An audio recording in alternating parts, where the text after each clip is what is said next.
Hello and welcome to संकल्प पथ IAS. दोस्तों, आज के लेक्चर में हम पिलर 2A1 को कंप्लीट करेंगे, साथ में पिलर 2A2 को भी स्टार्ट करने वाले हैं। आज का जो लेक्चर है वो लेक्चर नंबर 20 होने वाला है।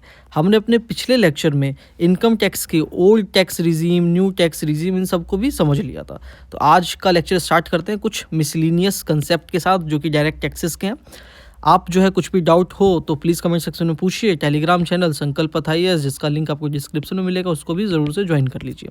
स्टार्ट करते हैं अपने टॉपिक को। सबसे पहले है Hindu undivided family. Hindu undivided family क्या होता है?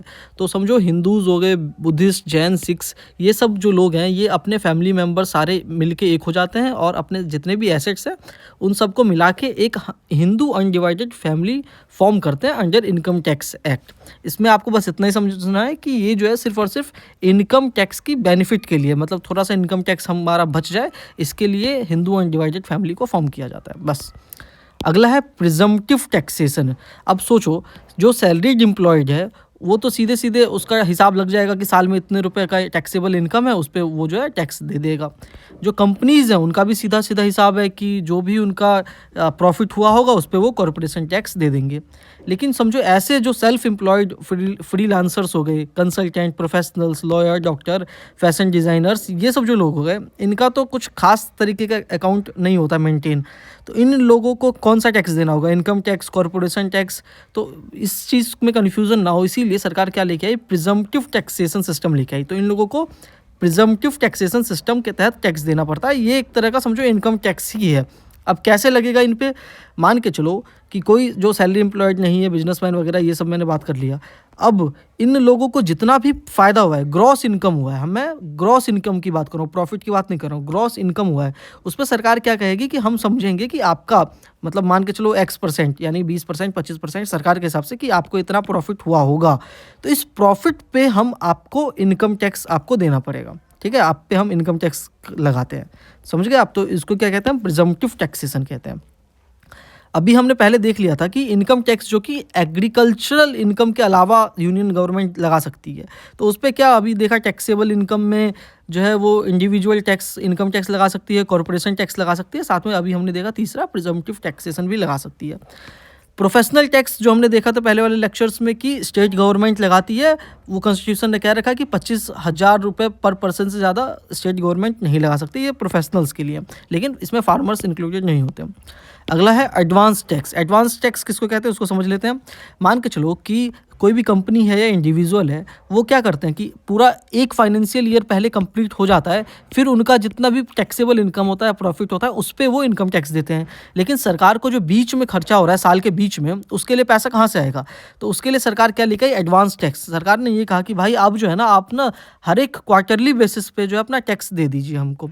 ठीक है, क्वार्टरली बेसिस पे, मतलब जिनका भी एनुअल टैक्स की लायबिलिटी 10,000 रुपये से ज़्यादा है, उनको जो है एडवांस में ही टैक्स दे देना है। तो आप कहोगे कि एडवांस में मतलब उनको कितना, कैसे पता चलेगा कि कितना प्रॉफिट हुआ है? तो हाँ, एक अंदाजन के तहत जो है वो आप टैक्स दे दीजिए। अगर तो ज़्यादा हुआ तो सरकार आपको पैसा वापस कर देगी। मतलब आपको हो सकता है कि प्रॉफिट जो है वो कम हो गया हो ना, और आपने टैक्स ज़्यादा दे दिया हो, तो सरकार आपको वो पैसा वापस कर देगी विद इंटरेस्ट रेट। मतलब उतने जितने महीने आपने पहले दिया होगा इंटरेस्ट के साथ पैसा वापस कर देगी, जिसको हम क्या कहते हैं? टैक्स रिफंड करके कहते हैं। अगला जो गाइस इंपॉर्टेंट टॉपिक है वो है TDS और TCS। आपने TDS का नाम सुना होगा।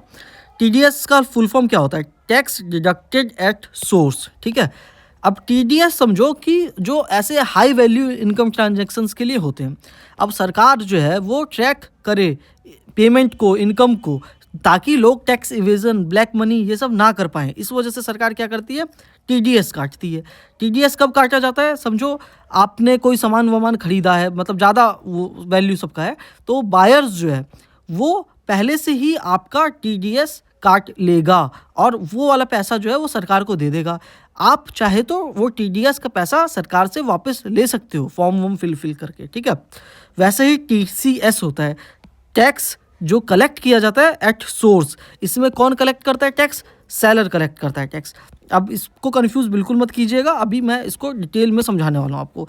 बस इतना ध्यान रखिएगा कि ये दोनों जो है ना साइमल्टेनियसली कलेक्ट नहीं किया जाएगा, कोई एक चीज़ ही एक बार में कलेक्ट किया जाएगा। ठीक है, अब डिटेल में समझते हैं TDS को, टैक्स डिडक्टेड एट सोर्स। मान के चलो कि आप जो है कॉलेज में एज अ फैकल्टी काम करते हो, फ्रीलांसिंग फैकल्टी काम करते हो, जिसमें कि आपको कॉलेज 10,000 रुपये महीना पे करना है उसको, ठीक है। तो फ्रीलांसिंग वाले हो, मतलब आप फिक्स इनकम वाले नहीं हो, तो आप क्या कहोगे कॉलेज को कि एक काम करते हैं कि ना आप किसी को बताओ कि मैं आपने मुझको पैसा दिया है, ना मैं किसी को बताऊंगा, ताकि मैं टैक्स बच जाए मेरा टैक्स देना, ठीक है। तो ऐसा ये कुछ हाइड कर सकते हैं ना, घोटाला कर सकते हैं। तो सरकार भी होशियार है। सरकार ने क्या कहा कि ये जो यूनिवर्सिटी है जो पैसा देने वाली है फैकल्टी को, इसने ये कहा कि एक काम करो, तुम जितना भी पैसा देने वाले हो ना, पहले से ही कुछ पैसा काट के हमको दे दो। यानी 10,000 रुपये तुम इसको देने वाले हो, 1,000 रुपये पहले ही पैसा काट के हमको दे दो। वो क्या हो गया, TDS हो गया, ठीक है। तो अब जो यहाँ पे फैकल्टी हैं, वो फैकल्टी चाहे तो ये वाला पैसा वापस ले सकते हैं, बिल्कुल सरकार से पैसा वापस ले सकते हैं, लेकिन उनके लिए क्या होगा, अपना इनकम डिक्लेयर करना होगा, फॉर्म वॉर्म फिल करना होगा इनकम टैक्स डिपार्टमेंट में। तो इनकम टैक्स डिपार्टमेंट को पता चल जाएगा कि इनके पे पैसा कहाँ से आता है, ठीक है। अगर तो इन्होंने इसको क्लेम नहीं किया तो ये पैसा इनका चला जाएगा सरकार के पास। तो ये क्या हो गया, टैक्स डिडक्टेड एट सोर्स हो गया। समझ गए आप, इससे सरकार का भी फ़ायदा हो गया और इन व्यक्ति का भी, मतलब चाहे तो इसको पैसा ये ले सकते हैं। अब एक चीज़ और होता है कि मान के चलो कि TDS किसी व्यक्ति का कट गया, और TDS कटने के बाद उसका जो साल भर का टैक्सेबल इनकम जो है वो TDS से मान के चलो कम हो गया, ठीक है। तो उसको सरकार पैसा वापस कर देगी, वही जो हमने देखा था टैक्स रिफंड के नाम पे, वो भी उसमें इंटरेस्ट रेट के साथ। मान के चलो आपका 5,000 का TDS कट गया सरकार के पास किसी भी वजह से, और आपका जो साल में टोटल टैक्सेबल इनकम था वो सिर्फ 2,000 रुपये का ही था। तो अब आप फॉर्म वॉर्म जब फिल कर दोगे, इनकम टैक्स भरोगे, तो सरकार आपको 3,000 रुपये तो वापस करेगी, प्लस उस पर टैक्स भी वापस करेगी। लेकिन अगर इसका हम उल्टा सोचें, क्या कि मान के चलो कि अगर आपका 2,000 रुपये का TDS भरना था आपको, और आपको मतलब आपका 2,000 रुपये का TDS जमा हो गया है, साथ में आपका टैक्सेबल इनकम था मान के चलो 3,000 रुपये, तो अब आपको ना सिर्फ 1,000 रुपये ही जो है एज अ टैक्स भरना है, ठीक है। इसमें कोई कन्फ्यूज़न नहीं होना चाहिए। अब वैसे ही एक टर्म क्या है, TDS ऑन इन्फ्लुएंसर्स। इन्फ्लुएंसर्स पे भी TDS एक तरह से कैसे कटता है कि कोई मान के चलो कंपनीज़ है, वो क्या करती हैं, फ़ोन्स देती हैं रिव्यू करने के लिए, कुछ और तरीके से देती है उनको ना, रिव्यू करो या ये करो, तो उसके पे भी सरकार TDS पहले से काट लेती है, ताकि ये जो लोग हैं इनको भी अपना इनकम टैक्स वगैरह जमा करना पड़े, ताकि जो फ्रीवीज़ और ये गिफ्ट मिल रहा है उस पर भी सरकार टैक्स चार्ज कर सके। तो इसको क्या कहा गया, TDS ऑन इन्फ्लुएंसर्स कहा गया, इन्फ्लुएंसर्स टैक्स भी कहा गया। अब हमको देखना है tax collected at source, TCS को समझते हैं। अब TDS हमने समझ लिया, अब TCS को समझो। ये एक तरह का ऐसा टैक्स है जो कि जब मेनली जब आप लग्जरी कार्स वगैरह खरीदते हो तो उस पर एडिशनल टैक्स लग जाता है। मान के चलो कोई आदमी है जो बहुत महंगे लग्जरी आइटम परचेज़ कर रहा है, तो उस पर TCS लग जाएगा। सरकार कहेगी यार इस पर इतना पैसा आ कहाँ से रहा है कि इतने महंगे आइटम्स खरीद रहा है। तो TCS कटने से क्या होता है, फिर से सेम केस कि वो सरकार से चाहे तो ये TCS का पैसा वापस ले सकता है, फॉर्म वॉर्म भरेगा, लेकिन फिर इनकम टैक्स डिपार्टमेंट की उस पर नज़र चली जाएगी कि अच्छा इस वजह से तुम पे इतना पैसा आ रहा है ना, पता चल जाएगा, और अगर वो क्लेम नहीं करता तो उसका पैसा चला गया, ठीक है। तो TCS tax collected at source, ये एक तरह का डायरेक्ट टैक्स है जो कि central board of direct taxes लेता है, ठीक है। तो इस पे आप समझ में आ गया आपको, ये जो बेचने वाला है सेलर, ये काटेगा TCS यहाँ पे, और TDS कौन काटता है, जो आपकी सर्विस लेने वाला है, ठीक है, वो बायर हो गया और यहाँ पे सेलर हो गया। इसीलिए यहाँ पे हमने देखा था कि जो कौन काटता है आपका TDS, तो बायर काटेगा, और TCS कौन, तो सेलर काटेगा। और किसके पेमेंट में से कटेगा, तो भाई सेलर जो बेचने वाले, अपनी सर्विसेज बेचने वाले, हम आप मान के चलो मैं फैकल्टी हूँ, मैं किसी कंपनी में या किसी स्कूल में जाके पढ़ाता हूँ, तो मैं एक तरह का सेलर हो गया जो अपनी सर्विस बेच रहा हूँ, और स्कूल वाले क्या हो गए, बायर हो गए, तो वो TDS काटेंगे और मेरा पैसा कटेगा, ठीक है। TCS के केस में क्या हो गया कि यहाँ पे सेलर हो गया, जो बेचने वाला है वो TCS काटेगा, और जो बायर होगा वो उसका पैसा कटेगा, ठीक है। अब कन्फ्यूज़न आपका दूर हो गया होगा। तो TDS भी हमने समझ लिया और TCS भी हमने समझ लिया। और टैक्स रिफंड क्या होता है ये तो मैं आपको बता ही चुका हूँ कि कोई भी पर्सन जो है वो एलिजिबल होता है, मान के चलो उसने ज़्यादा टैक्स भर दिया है सरकार को, जितने की उसकी टैक्स की लायबिलिटी है उससे ज़्यादा, तो सरकार उसको टैक्स की रिफंड पैसा वापस कर देगी विद इंटरेस्ट रेट, ठीक है। तो ये हो गया अपना कंप्लीट। अब फाइनेंशियल ट्रांजैक्शन टैक्स, तो ये इसमें एक होता है टोबिन टैक्स या रॉबिनहुड टैक्स। ये क्या होता है समझो, मान के चलो कि कोई व्यक्ति है वो फ्रीक्वेंटली क्या करता है, रुपी को डॉलर में चेंज करता है, डॉलर से रुपी में फ्रीक्वेंटली चेंज करता है प्रॉफिट के लिए। तो इससे क्या होगा भाई, इससे मार्केट में क्या होगी, इनस्टेबिलिटी क्रिएट होगी शेयर मार्केट एक्सचेंज रेट में, समझो ना, क्योंकि एकदम से वो बेच रहा है खरीद रहा है ये सब में।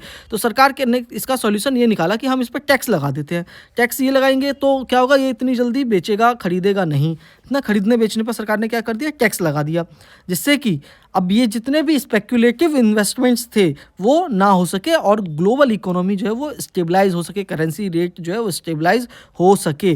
तो इंडिया में इसी को ना जीएसटी के तौर पे लिया जाता है, ठीक है, फॉरेन करेंसी कन्वर्जन में जीएसटी के तौर पे लिया जाता है, ना कि टोबिन टैक्स के नाम से लिया जाता है, ठीक है। तो ये भी क्लियर हो गया अपना।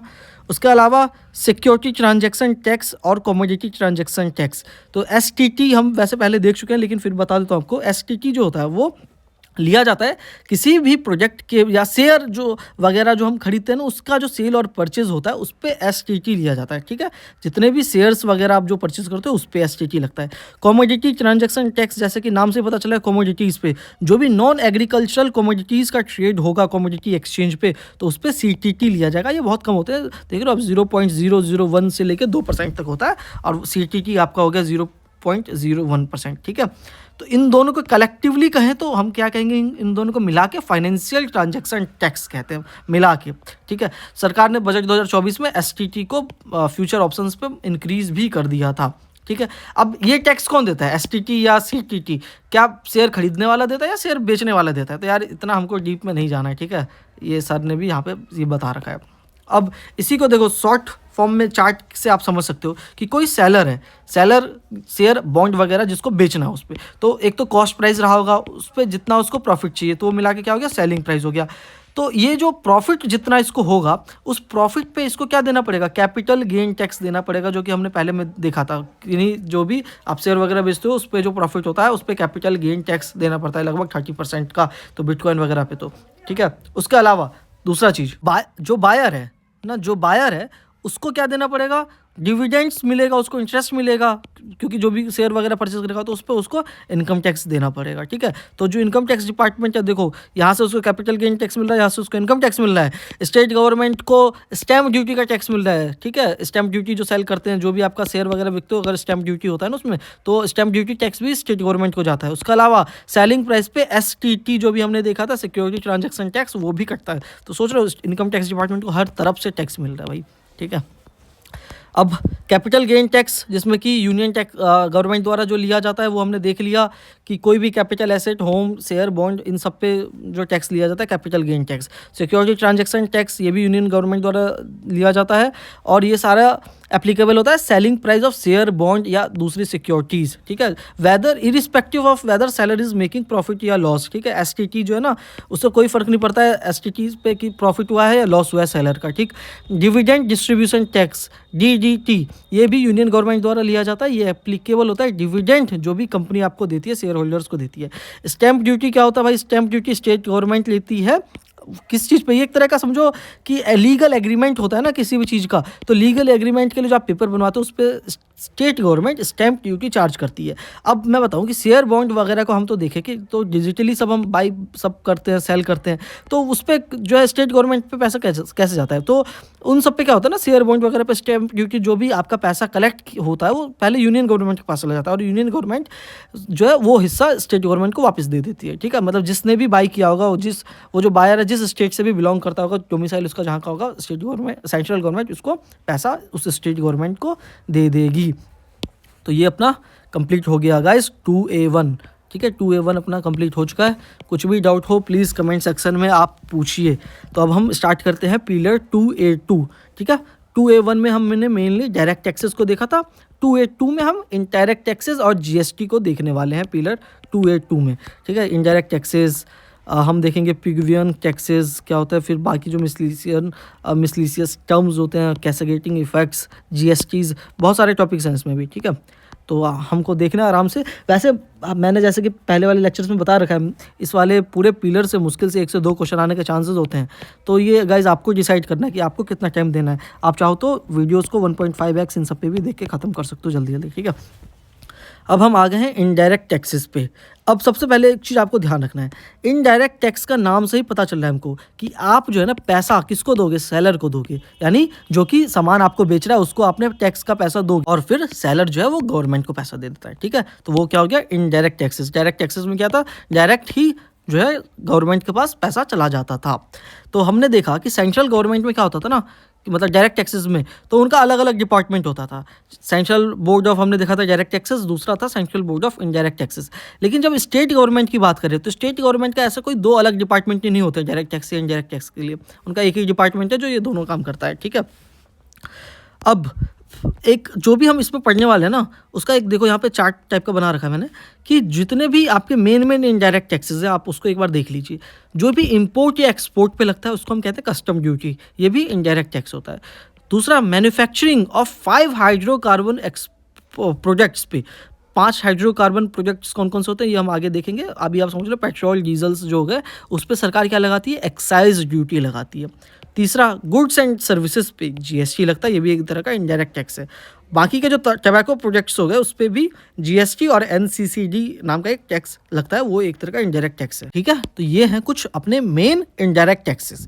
अब एक्साइज ड्यूटी पे बात करूं मैं, तो इस एक्साइज ड्यूटी जो टैक्स लगता है ये एक तरह से क्वांटिटी के हिसाब से लगता है। मान के चलो कि 20 रुपये पर लीटर, यानी कि तेल की कीमत अगर 100 रुपये पर लीटर चल रहा है तो उस पर सरकार जो है वो 20 रुपये पर लीटर के हिसाब से जो एक्साइज ड्यूटी लगाएगी, यानी कि क्वांटिटी के हिसाब से, यानी जितने नंबर ऑफ लीटर्स बिकेंगे उतने एक्साइज ड्यूटी सरकार कमाएगी। ठीक है, तो ये स्पेसिफिक टैक्स पर यूनिट इसको हम कहते हैं, इसका जो नाम क्या हो गया, स्पेसिफिक टैक्स पर यूनिट। दूसरा, ये जो हो गया आपका टबैको प्रोजेक्ट्स और इन सब पे जीएसटी जो लगता है, आपका जीएसटी जो हो गया, ये जीएसटी आप देखोगे तो ये क्वांटिटी के हिसाब से नहीं लगता है, बल्कि ये वैल्यू के हिसाब से, प्राइस के हिसाब से ये टैक्स लगाया जाता है। यानी कि जितना उसका प्राइस होगा उस पर 28% का जीएसटी। अगर कोई सामान 100 रुपये का बिक रहा है तो सरकार क्या कहेगी कि इस पर हम 28% का जीएसटी लगाते हैं, यानी कि 28 रुपये सरकार के जेब में आएंगे। अगर यही प्रोडक्ट जो है 200 की बिकती तो 200 का 28% सरकार लगाती। ठीक है, तो ये परसेंटेज आपको ध्यान रखना है, यहाँ पे फिक्स जैसे था ना 20 रुपये पर लीटर, इस हिसाब से क्वान्टिटी के हिसाब से नहीं है, बल्कि प्राइस और वैल्यू के हिसाब से लगाया जाता है। इसको हम क्या कहते हैं, एड वोलेरम टैक्स कहते हैं इसको। ठीक है, एड वोलेरम टैक्स कहते हैं, ये क्वांटिटी के हिसाब से नहीं लगता है। तो एड वोलेरम टैक्स हम समझ गए, और स्पेसिफिक टैक्स पर यूनिट जो कि आपको यहाँ पे समझा रखा है, मैंने आपको बहुत आसान शब्दों में यहाँ पे अच्छे से समझा दिया है। ठीक है, अब होता है बर्डन ऑफ इनडायरेक्ट टैक्सेस, एक होता है फॉरवर्ड वर्सेस बैकवर्ड शिफ्टिंग। इसको समझो कि अगर तो है गवर्नमेंट इंक्रीज कर दे जीएसटी के प्राइजेस को, ठीक है, तो उसका प्राइस का बर्डन किसके पास आएगा। एक होता है फॉरवर्ड शिफ्टिंग, उसी में फॉरवर्ड शिफ्टिंग का मतलब ये होता है कि अगर उस प्राइस का बर्डन जो है वो कस्टमर के पास चला गया, यानी कि कस्टमर के लिए प्राइस इंक्रीज हो गया, तो उसको क्या कहेंगे हम, फॉरवर्ड शिफ्टिंग कहेंगे।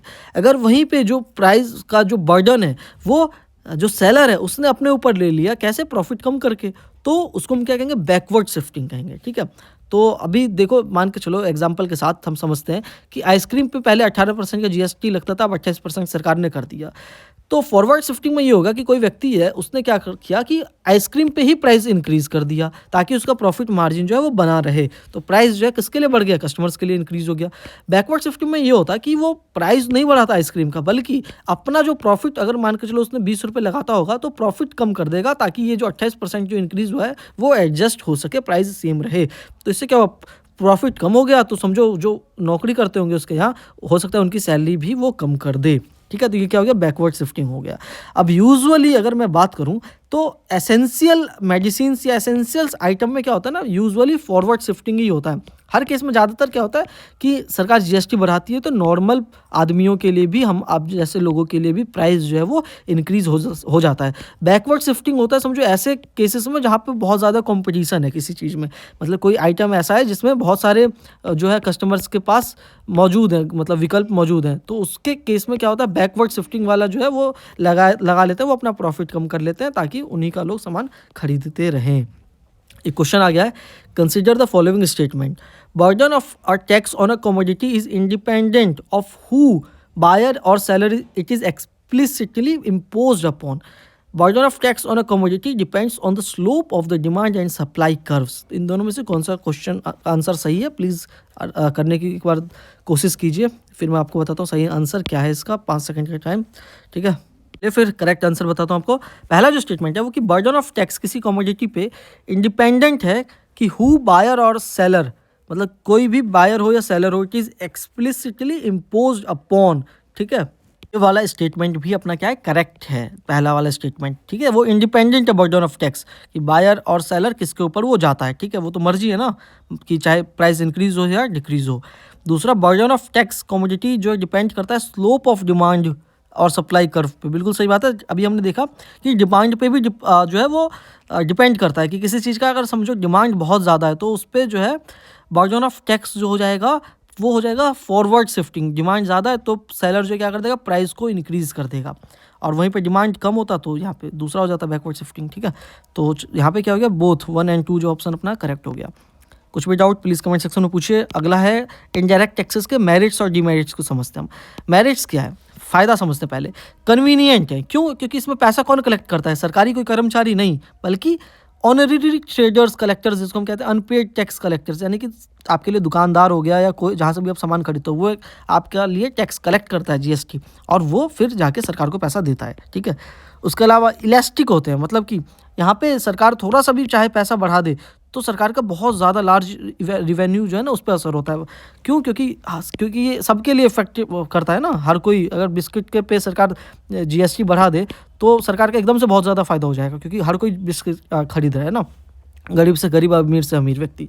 उसके अलावा इससे हार्मफुल कंजप्शंस भी डिक्रीज़ हो सकते हैं। कैसे? सरकार अगर समझो अल्कोहल, सिगार्स, इन सब पे क्या कर दे, टैक्स बढ़ा दे तो इसकी जो बिक्री है वो कम हो जाएगी। दूसरा, डीमेरिट समझते हैं इसका।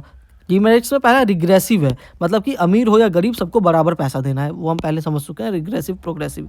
दूसरा, सिविक सेंस कॉन्शियसनेस की भी इसमें कमी हो जाती है। कैसे? कि आप टैक्स तो दे रहे हो लेकिन आपको ना पता भी नहीं चल रहा है कि आप टैक्स दे रहे हो, क्योंकि वो एक तरह से प्राइस में ही इंक्लूडेड है। तो इससे आपको ना ये वाला फीलिंग नहीं आएगा कि हमने टैक्स दिया है तो सरकार को काम करना चाहिए। डायरेक्ट टैक्सेस में क्या होता है कि आपका डायरेक्ट पैसा कट जाता है, तो उससे आपको लगता है कि यार मैं पैसा तो कटवा रहा हूँ, सरकार को टैक्स दे रहा हूँ, लेकिन काम नहीं हो रहा है। तो सिविक कॉन्शियसनेस जो है वो इसमें कम होता है than the direct taxes. Indirect taxes अगर आप इंक्रीज होता है तो प्रोडक्ट जो है वो एकदम से एक्सपेंसिव हो जाता है। तो एक्सपेंसिव होने की वजह से क्या होता है, डिमांड किसी चीज़ का कम हो जाता है, जिससे गवर्नमेंट कितना फ़ायदा कमाएगी उस पर भी अनसर्टेनिटी बनी होती है। चौथा, इसमें high level of corruption, cascading effect होने के चांसेस होते हैं। क्यों? क्योंकि अभी हमने देखा जो स्पेसिफिक टैक्स लगता है जिस पे, उस पर क्या होता है, यूनिट बेस्ड टैक्स होते हैं, वो क्वांटिटी बेस्ड, कि मतलब 20 रुपये पर लीटर या मतलब इस हिसाब से समझो। तो अगर तेल बेचने वाली कंपनी है, कोई और कंपनी है, तो वो क्या कहेगी, वो अपना जो आइटम जितना सोल्ड हुआ है वही कम दिखाएगी कि हमारा कम ही आइटम सोल्ड हुआ है, तो जीएसटी भी उस पर कम देना पड़ेगा। आपने ऐसा देखा होगा दुकानदारों में, जब आप जाते हो ना नॉर्मल मार्केट में कुछ सामान खरीदने के लिए वगैरह, तो वो कहते हैं क्या कि आप कैश में हम आपको पेमेंट करो। कैश में वो पेमेंट करेंगे तो दिखाएंगे ही नहीं सरकार को कि हमारा कोई सामान ये वाला बिका भी है, दिखाएंगे ही नहीं, तो उनको टैक्स नहीं देना पड़ेगा, जीएसटी नहीं देना पड़ेगा। तो ऐसे घोटाले भी इसमें सामने आते हैं। ठीक है, तो ये हमने समझ लिया मेरिट और डीमेरिट इसके।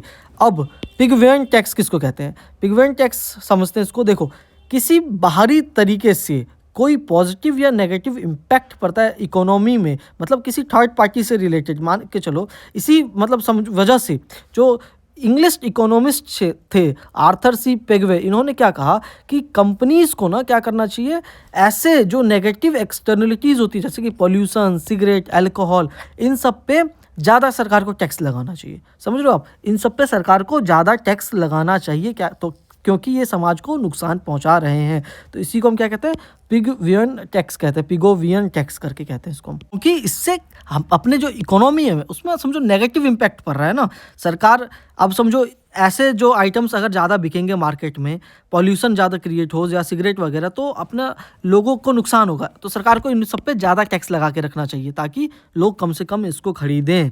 ठीक है, इसको क्या कहा हमने, पिगोवियन टैक्स कहा है। कुछ भी डाउट कमेंट सेक्शन में पूछिए। अब हो गया कस्टम ड्यूटी को हम समझ लेते हैं। कस्टम ड्यूटी किसको कहते हैं? सिंपल, कस्टम ड्यूटी से पहली बात आपको ये समझना है कि वो टैक्स लगता है इंपोर्ट और एक्सपोर्ट पे। ठीक है, इंपोर्ट और एक्सपोर्ट पे ये कस्टम एक्ट 1962 के तहत लगाया जाता है। इसको आसाम से ऐसे समझ सकते हैं, कोई रॉ मटेरियल है या कोई ऐसा इमीडिएट कोई ऐसा गुड्स है वो हमको चाहिए, तो उस पर सरकार क्या करती है, इमीडिएट मतलब जो कस्टम ड्यूटी है वो कम लगाती है। क्योंकि वो ज़रूरी है अपने लिए ना। अब कोई फिनिश्ड गुड्स कोई बाहर देश से अपने देश में आता है, फिनिश्ड है, पूरा तैयार है, तो उस पे सरकार कस्टम ड्यूटी ज़्यादा लगाती है। क्यों ज़्यादा लगाती है? ताकि इंडिया में ये महँगे से महँगा बिके, ताकि जो इंडिया के जो लोग हैं, मतलब बिज़नेसमैन हैं, उनको मतलब लेवल प्लेइंग फील्ड मिले सामान सबको बेचने के लिए इंडिया में। वहीं पे दूसरा, अगर कोई सामान का शॉर्टेज हो गया या इन्फ्लेशन बढ़ गया किसी आइटम का, तो उस पर सरकार कस्टम ड्यूटी क्या कर देती है? कम कर देती है, ताकि वो सामान इंडिया में अपने देश में सस्ते में बिके। वहीं पे अगर एक्सपोर्ट की बात करें, तो रॉ मटेरियल वगैरह जब आप एक्सपोर्ट करोगे इंडिया से बाहर, तो आपको हायर इन कस्टम ड्यूटी देना पड़ेगा, ठीक है? क्योंकि सरकार नहीं चाहती है कि रॉ मटेरियल सब हमारे देश से एक्सपोर्ट हो, बल्कि फिनिश्ड गुड एक्सपोर्ट हो। अगर तो आप फिनिश्ड गुड्स को एक्सपोर्ट करते हो तो सरकार उस पर कस्टम ड्यूटी कम लगाती है, ठीक है? वहीं पे ऐसा फूड जो शॉर्टेज अपने देश में, ऐसा कोई चीज़, तो अगर वो आप एक्सपोर्ट करोगे, ऐसा समझो चावल वगैरह जिसका इंडिया में खुद शॉर्टेज है और आप उसको बाहर विदेश में बेचना चाह रहे हो, तो आपको कस्टम ड्यूटी ज़्यादा देना पड़ेगा, ठीक है? तो कस्टम ड्यूटी का कंसेप्ट, किस पे सरकार ज़्यादा किस पे कम लगाती है, वो आप समझ गए होंगे। अगर आपको न्यूज़ में ऐसा देखोगे आप कि इस आइटम पे कस्टम ड्यूटी ज़्यादा लग गया या कम लगा, तो अब आप समझ जाओगे, ठीक है? उससे अब सोशल वेलफेयर सरचार्ज भी सरकार इन सब पे, अब देखो कस्टम ड्यूटी तो लगाती है सरकार, उसके अलावा सरचार्ज, सेस, ये सब भी लगाती है। सरचार्ज, सेस क्या होता है हमने पिछले लेक्चर्स में देखा था। वैसे ही सरकार ने 2018 में 10% का जो है वो social welfare surcharge custom duty पे लगाया था, जो कि इंपोर्टेड गुड्स पे होते हैं। मतलब इसका कुछ पर्पस होता है ना, सेस का कुछ क्या होता है, पर्पस होता है। सरचार्ज का कुछ पर्पस नहीं होता है वैसे, लेकिन सिवाय इसके, ठीक है, इस पे पर्पस था। ऐसे ही हेल्थ सेस कस्टम्स लगाती है 5% का सरकार, जो भी इंपोर्ट होता है आइटम। उसके अलावा agriculture infrastructure and development cess लगाती है ऑन कस्टम्स ड्यूटी पे, ठीक है? ये जैसे पेट्रोल डीजल वगैरह जो है, वो अगर इंपोर्ट कर रहे हो तो उस पर ये वाला टैक्स आपको देना पड़ेगा, सेस देना पड़ेगा। जो मैं बता रहा था आपको 5 हाइड्रोकार्बन के प्रोजेक्ट्स, वो कौन कौन से हो गए?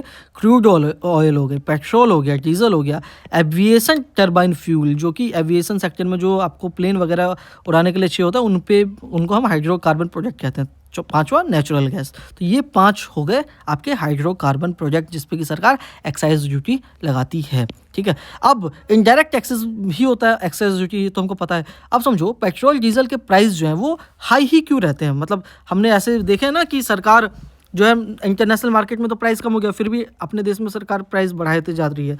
तो इसको समझ लेते हैं अब अच्छे से, आपको समझ में आ जाएगा इसके बारे में। देखो, यूनियन गवर्नमेंट पेट्रोल पे एक तो लेती है बेसिक एक्साइज ड्यूटी, चार्ज करती है, वो मान के चलो सिर्फ 1.40 रुपये, इतना कम रुपए, ठीक है? उसके अलावा और बहुत सारे तरह के टैक्स, जैसे कि स्पेशल एडिशनल टैक्स, जो कि समझो 11 रुपये का, ये 2021 का डाटा है। उसके अलावा 18 रुपये का रोड इंफ्रास्ट्रक्चर सेस लगाती है, 2.5 रुपये का agricultural infrastructure and development cess लगाती है। ये मिला के समझो हो जाता है अपना कितना सारा रुपये। उसके अलावा स्टेट गवर्नमेंट अलग से वैट लगाती है, ठीक है? वैल्यू एडेड टैक्स होता है ये, वैट स्टेट गवर्नमेंट अलग से लगाती है। तो समझो बेस प्राइस जितना था उसका 135% ज़्यादा हमको आपको देना पड़ता है पेट्रोल खरीदने के लिए, ठीक है? वहीं डीजल पे भी ये कुछ डाटा है, 116% ज़्यादा देना पड़ता है। अब आपको ये कहोगे कि यार बेसिक एक्साइज कम है, उसके अलावा ये सब बहुत ज़्यादा है।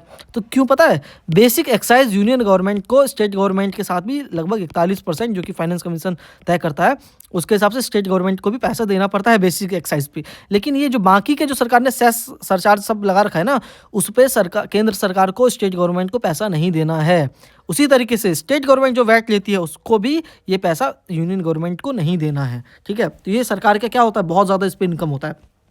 आपने ऐसे मुद्दे भी सुने होंगे न्यूज़ में कि जीएसटी लगा दो ना पेट्रोल डीजल पे।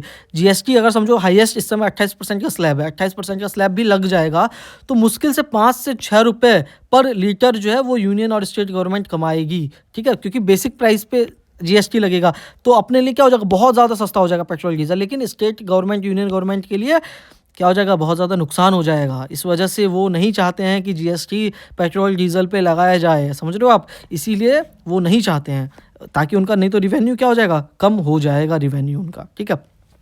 मैंने बता दिया आपको बेसिक एक्साइज ड्यूटी जो एक फाइनेंस कमीशन कहती है कि स्टेट गवर्नमेंट के साथ भी दो। एडिशनल एक्साइज ड्यूटी नहीं देना पड़ता है, स्पेशल एक्साइज ड्यूटी भी नहीं देना पड़ता है। एक क्वेश्चन आ गया, which one of the following component of the central government taxes on petroleum product is are not shareable with the state, जो कि शेयरेबल नहीं होता है स्टेट के साथ। अभी हमने देखा कौन सा शेयरेबल नहीं होता है, additional excise duty, special additional excise duty. तो यहाँ पे देखो एडिशनल एक्साइज वाला अपना ऑप्शन ये हो गया, स्पेशल एडिशनल वाला अपना हो गया, बेसिक एक्साइज तो शेयर करना पड़ता है। तो यहाँ पे क्वेश्चन में क्या पूछ रखा है, नॉट शेयरेबल, यानी कि दूसरा और तीसरा जो है अपना करेक्ट है, यानी कि डी वाला ऑप्शन जो है अपना करेक्ट हो गया है। ठीक है, अब अगले टॉपिक पे चलते हैं।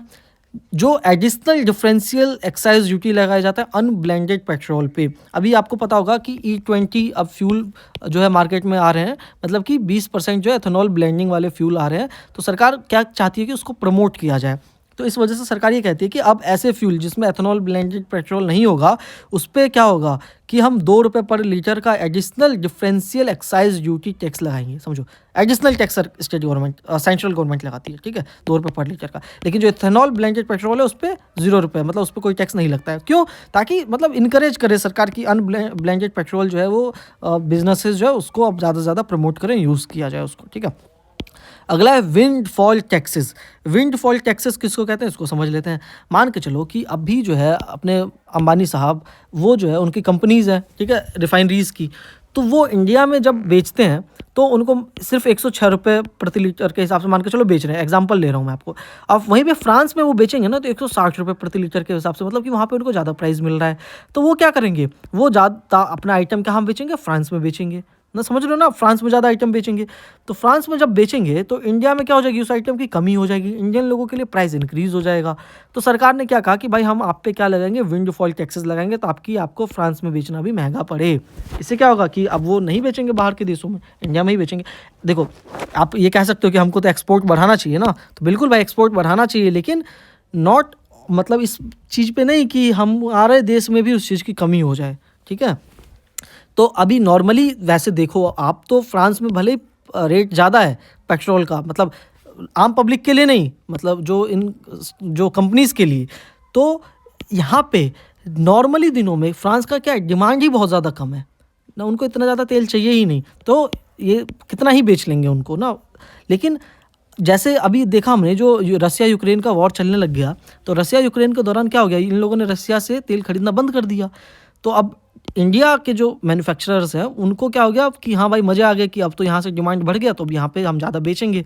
तो यहाँ पे ज़्यादा बेचेंगे तो सरकार ने क्या लगा दिया, विंडफॉल टैक्स लगा दिया। असल में इसका नाम पता क्या है, एविएशन, यहाँ पे देखते हैं, ये रहा, स्पेशल एडिशनल एक्साइज ड्यूटी करके नाम है इसको। तो न्यूज़पेपर वालों ने क्या नाम दे दिया, विंडफॉल टैक्स करके नाम दे दिया है। ठीक है, लेकिन अब क्योंकि थोड़ा सा आप देखोगे परिस्थिति सामान्य होती जा रही है, तो इस वजह से धीरे धीरे सरकार क्या है, विंडफॉल टैक्स को क्या कर रही है, रिड्यूस कर रही है।